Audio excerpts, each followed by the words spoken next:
Assalamualaikum warahmatullahi wabarakatuh. Perkenalkan, nama saya Muhlison, NPM 1921020398. Saya di sini akan mempresentasikan pertemuan ketujuh mata kuliah Filsafat Hukum Islam.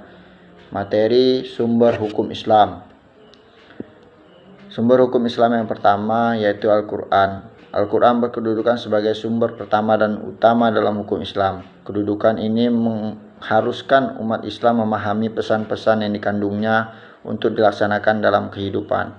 Hal tersebut juga diperlukan sebagai upaya mengatur perilaku manusia, baik yang berhubungan dengan manusia ataupun makhluk yang lainnya, secara horizontal. Demikian pula seluruh persoalan yang berkaitan dengan hukum, meski dicari jawabannya terlebih dahulu dari petunjuk yang terkandung di dalam Al-Quran. Kemaslahatan hidup manusia di dunia dan di akhirat diyakini dapat diperoleh jika manusia melandaskan pada perilaku hidup mereka pada petunjuk Al-Quran. Argumentasi yang menyatakan bahwa Al-Quran sebagai sumber dan dalil pertama dan utama ditemukan dalam penjelasan Al-Quran, dan Al-Quran sendiri pada sejumlah ayatnya. Lebih dari 30 kali ditemukan perintah mematuhi amal dalam Al-Quran. Bahkan meninggalkan aturan disebutkan Al-Quran akan membawa akibat meningkatnya kejahatan yang dilakukan manusia. Al-Quran secara redaksional dan makna yang dikandungnya bersifat qat'i al-wujud, maksudnya adalah lafaz Al-Quran dan pesan yang dikandungnya terjamin keautentikan dan otoritas kebenarannya. Keautentikan itu terjamin karena transformasi periwayatannya secara keseluruhan mencapai tingkat mutawatir. Selain itu, jaminan keaslian Al-Quran mendapat intervensi langsung dari pemiliknya, Allah Subhanahu wa Ta'ala.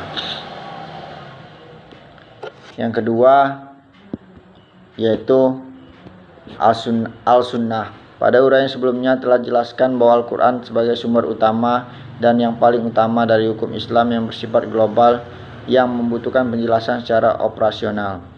Nabi Muhammad SAW sebagai penyampai ajaran Al-Quran diberi otoritas oleh Tuhan untuk menjelaskan lebih lanjut apa yang telah diwahyukan kepadanya. Dengan demikian, Al-Sunnah baik dalam bentuk perkataan, perbuatan maupun dalam bentuk takrir berkedudukan sebagai sumber kedua setelah Al-Quran.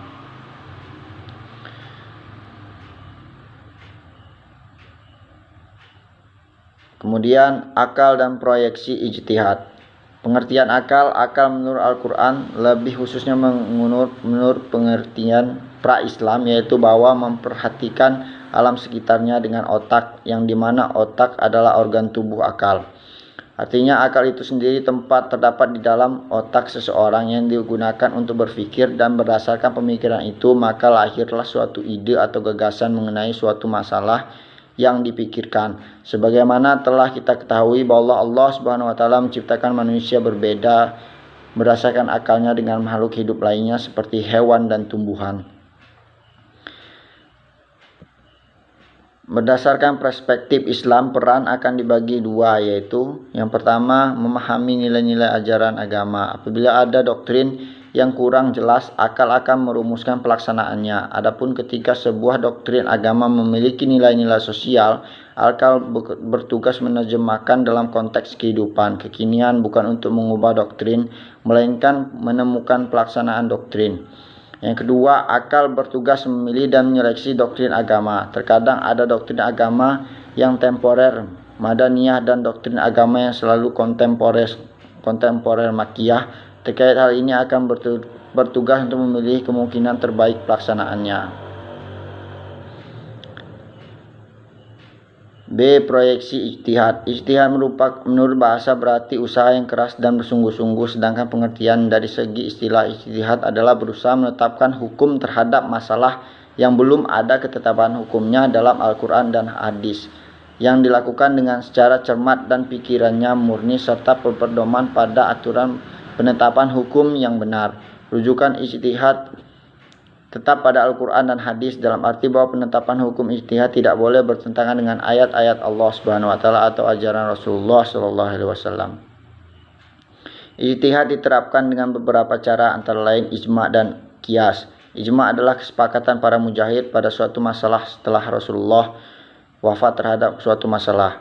Sedangkan kias adalah menetapkan hukum dengan cara menghubungkan suatu perkara yang sudah ada ketetapan hukumnya terhadap masalah lain yang dihadapi dan belum ada ketetapan hukumnya, sedang antara keduanya sama-sama memiliki sebab yang bisa disepadankan.